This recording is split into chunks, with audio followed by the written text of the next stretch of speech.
Video like जरूर कर लीजिए और ऐसे वीडियो लगातार फ्री में पाने के लिए चैनल को तुरंत सब्सक्राइब कर लीजिए और बेल आइकन को जरूर टैप कर लीजिए ताकि आगे भी सारे वीडियो आपको मिलते रहे। यूट्यूब में फॉलो करते हैं तो प्लीज ये वाला फ्री टेलीग्राम चैनल जरूर ज्वाइन कर लीजिएगा। सारे नोटिफिकेशन सारे अपडेट यहीं पे आते हैं, ध्यान रखिएगा। नमस्कार दोस्तों, स्वागत है आप सभी का ऑनलाइन एग्जाम प्रिपरेशन पर which is the part of study for civil services. दोस्तों आरओ 2023 के एग्जाम के करंट अफेयर सीरीज में हम देख रहे हैं अवार्ड्स एंड ऑनर्स। इसमें हमने दिसंबर 2023 के और उसके बाद फिर नवंबर 2023 के अवार्ड्स एंड ऑनर्स कंप्लीट कर लिए हैं। अब हम पुरस्कारों की श्रेणी में देखेंगे अक्टूबर 2023 के पुरस्कार। तो आइए चलिए स्टार्ट करते हैं। सबसे पहला पुरस्कार दिया गया है सर्वश्रेष्ठ महिला पार्श्व गायिका का राष्ट्रीय पुरस्कार। ये नेशनल अवार्ड है जो कि श्रेया घोषाल जो एक संगीतकार है इनको मिला है। 5वां राष्ट्रीय पुरस्कार इन्होंने प्राप्त किया। 69 नंबर के राष्ट्रीय फिल्म पुरस्कार के दौरान ये पुरस्कार दिए गए। श्रेया घोषाल ने फिल्म इराविन निझाल के लिए गाए गए अपने गीत मायावा छायावा इसके लिए सर्वश्रेष्ठ महिला पार्श्व गायिका का पुरस्कार जीता है। इसके बाद अगला पुरस्कार है नवरत्न कंपनी का दर्जा। ये दिया गया राइट्स लिमिटेड 15th और एरिकॉन को 16वीं नवरत्न कंपनी का दर्जा मिला है। रेलवे से संबंधित ही दोनों कंपनियां हैं। दर्जा किसने दिया? वित्त मंत्रालय ने। अब भारतीय नवरत्न कंपनियों की संख्या 14 से बढ़कर कितनी हो गई? 16 हो गई। तो नवरत्न महारत्न ये पूछी जाती संख्या, तो 16 संख्या हो गई नवरत्न कंपनियों की। इसके बाद अगला पुरस्कार है शास्त्र रामानुजन पुरस्कार 2023 का। किसको मिला? रू इक्सियांग झांग को, सहायक प्रोफेसर हैं कैलिफोर्निया यूनिवर्सिटी वर्कले में। यह पुरस्कार गणित के क्षेत्र में उत्कृष्ट कार्य के लिए दिया जाता है। इसके बाद सखारोव पुरस्कार 2023 यूरोपीय संघ का सर्वोच्च अधिकार सम्मान है। ये किसको मिला है? ईरान की जीना महसा अमीनी ने इसको जीता है। मरणोपरांत इनको ये अवार्ड दिया गया। यूरोपीय संघ इस पुरस्कार को देता है।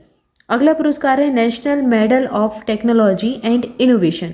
ये पुरस्कार किसको मिला है? तो ये अशोक गाडगिल और शुभ्रा सुरेश इन दोनों को मिला है। ये भारतीय अमेरिकी वैज्ञानिक है। दिया किसने? अमेरिका के राष्ट्रपति जो बाइडेन ने इस पुरस्कार को वितरित किया। यह अमेरिका द्वारा दिया जाने वाला सर्वोच्च वैज्ञानिक पुरस्कार है। तो जो साइंटिस्ट को सबसे ऊंचा पुरस्कार दिया जाता है अमेरिका के द्वारा वो यही है, national medal of technology and innovation. अगला पुरस्कार है स्थिरता रिपोर्टिंग में योगदान के लिए संयुक्त राष्ट्र पुरस्कार। किसको मिला? Institute of charter accountant of India को मिला है। व्यापार और विकास पर संयुक्त राष्ट्र सम्मेलन जिसको अंकटाड कहा जाता है इसके द्वारा ये पुरस्कार दिया गया।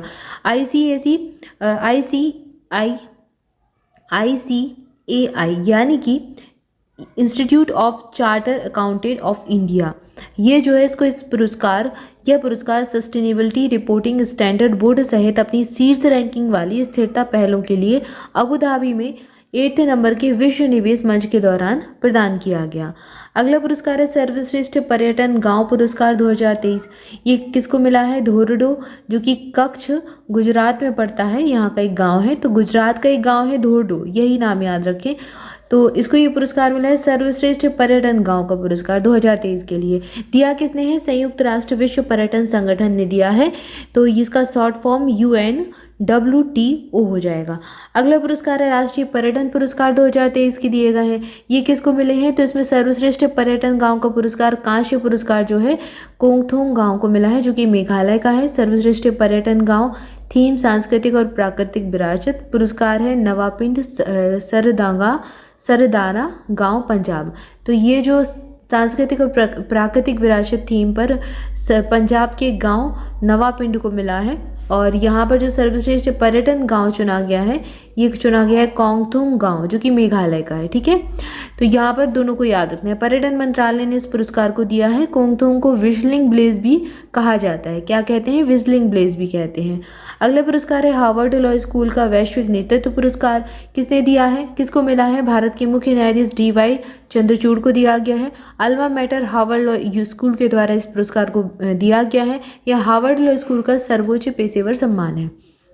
अगला पुरस्कार है world leader for piece and security award. किसको मिला है? माता अमृतानंदमयी देवी को मिला है, इनको अम्मा कहते हैं। गुयेन अन तुआन BGF के CEO हैं, इनके द्वारा ये पुरस्कार दिया गया है। अगला पुरस्कार है ग्लोबल इंडियन अवार्ड। ये सुधा मूर्ति को मिला है, ये एक लेखिका है। कनाडा इंडिया फाउंडेशन ने पुरस्कार दिया है। सुधा मूर्ति ये पुरस्कार पाने वाली पहली महिला बनी है। अगला पुरस्कार है अमेरिका का शीर्ष युवा वैज्ञानिक पुरस्कार। किसको मिला है? तो ये मिला है हेमन वेकेल को। ये अन्ना नडेल वर्जीनिया से बिलोंग करते हैं। अमेरिका में कैंसर के सबसे आम प्रकार के इलाज के लिए डिज़ाइन किए गए मेलेनोमा ट्रीटिंग एक प्रकार का साबुन है, इसके लिए इनको पुरस्कार मिला है। अगला है स्पिनोजा पुरस्कार, डॉक्टर जोईता गुप्ता को मिला है, भारतीय मूल की वैज्ञानिक हैं और टोबी कियर्स भी हैं। स्पिनोजा पुरस्कार विज्ञान के क्षेत्र में नीदरलैंड का सर्वोच्च सम्मान है। स्पिनोजा पुरस्कार को सामान्य तौर पर इसे डच नोबेल प्राइज भी कहा जाता है।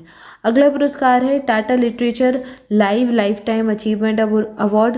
ये किसको मिला है? CS लक्ष्मी अम्बाई को मिला है, तमिल लेखिका है और उनको 2021 में साहित्य अकादमी पुरस्कार से सम्मानित किया गया था। इसके बाद अगला पुरस्कार है रिफाइनरी में सर्वश्रेष्ठ नवाचार पुरस्कार। ये Mangalore refinery and petrochemicals limited को मिला है। केंद्रीय पेट्रोलियम और प्राकृतिक गैस मंत्रालय ने इस पुरस्कार को दिया है और ये जो पुरस्कार है लगातार दूसरी बार इन्होंने हासिल किया है, Mangalore refinery and petrochemical limited ने। अगला पुरस्कार है सरस्वती सम्मान, बहुत महत्वपूर्ण है। शिव शंकरी को मिला है, तमिल लेखिका है और के बिरला फाउंडेशन इस पुरस्कार को देती है। प्रश्न पूछा जा चुका है और यह पुरस्कार उनके संस्मरण की पुस्तक सूर्यवंशम इसके लिए प्रदान किया गया है। इसके बाद नोबेल प्राइज है, तो नोबेल प्राइज 2023 के इनको देख लीजिए। भौतिक विज्ञान के क्षेत्र में पियरे ऑगस्टिनी को मिला है, ट्यूनेशिया के हैं। एनी एल हुइलियर जो कि फ्रांस के हैं और फेरेंक क्राउन्स जो कि हंगरी के हैं, इनको मिला है। किस लिए मिला है? प्रायोगिक विधियों के लिए जो कि पदार्थ में इलेक्ट्रॉन की गतिशीलता के अध्ययन के लिए प्रकाश की एटोसेकेंड पल्स उत्पन्न करती है। Royal Swedish academy of sciences के द्वारा पुरस्कार दिया गया। जॉन फॉसे ने उपन्यास को एक ऐसी शैली में लिखा है जिसे फॉसे मिनिमलिज्म के नाम से जाना जाता है।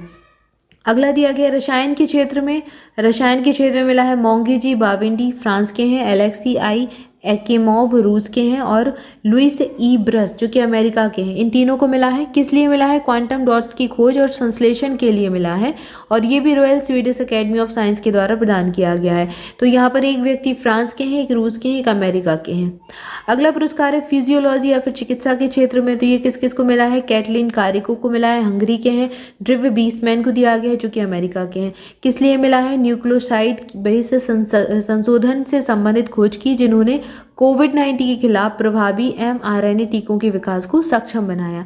ये पुरस्कार भी royal Swedish academy of science के द्वारा दिया गया। फिर है साहित्य का पुरस्कार नॉर्वे के जॉन ओलाफ फासे को मिला है। उनके साहित्य जो कि जो अनकही बातें इसको आवाज़ प्रदान करें, इसके लिए दिया गया है। Royal Swedish academy of science के द्वारा ये मिला है। फिर है शांति का पुरस्कार, ये पुरस्कार अलग संस्था देती है। नरगिस मोहम्मदी जो कि ईरान के हैं, इनको मिला है। ईरान में महिलाओं के उत्पीड़न के खिलाफ लड़ाई और सभी के लिए मानवाधिकार और स्वतंत्रता के लिए संवर्धन के उनके जो प्रयास थे उसके लिए इनको ये अवार्ड दिया गया है। नॉर्वेजियन नोबेल समिति के द्वारा नोबेल शांति पुरस्कार दिया जाता है। फिर है अर्थशास्त्र में सेवरीज रिक्सवैंक पुरस्कार, ये मिला है क्लाउडिया गोल्डिन अमेरिका के हैं। महिलाओं के श्रम बाजार के परिणामों के बारे में समझ बढ़ाने के लिए royal Swedish academy of sciences के द्वारा अर्थशास्त्र के लिए भी पुरस्कार मिलता है। ठीक है, तो यहाँ पर हमने देखे साहित्य के क्षेत्र में अर्थशास्त्र का हुआ और फिजियोलॉजी यानी कि चिकित्सा, रसायन और भौतिकी, ये सारे पुरस्कार देती है royal Swedish academy of sciences. केवल जो शांति का पुरस्कार ही नॉर्वेजियन नोबेल समिति के द्वारा प्रदान किया जाता है। क्लियर है? तो यहाँ पर हमने अक्टूबर महीने के सारे अवार्ड्स देख लिए। आई होप जानकारी अच्छी लगी होगी। इसके बाद अगले वीडियो में हम देखेंगे सितंबर 2023 के अवार्ड्स एंड ऑनर। तब तक के लिए चैनल के साथ जुड़े रहें, चैनल को सब्सक्राइब जरूर कर दें, वीडियो को लाइक कर दें। स्टडी फॉर सिविल सर्विसेज के पेड बैचेस से जुड़ने के लिए डिस्क्रिप्शन में दी गई डिटेल को फॉलो कर सकते हैं। कॉन्टैक्ट नंबर दिए गए हैं, उनमें कॉल करके आप इन्फॉर्मेशन ले सकते हैं। इसके अलावा अगर आप कोई भी पेड बैचेस ज्वाइन करना चाहते हैं तो सारी डिटेल आपको डिस्क्रिप्शन में मिल जाएगी और मोर अपडेट के लिए हमारा टेलीग्राम ग्रुप ज्वाइन कीजिए, लिंक आपको डिस्क्रिप्शन में मिल जाएगी। Thank you for watching this video. Thank you so much.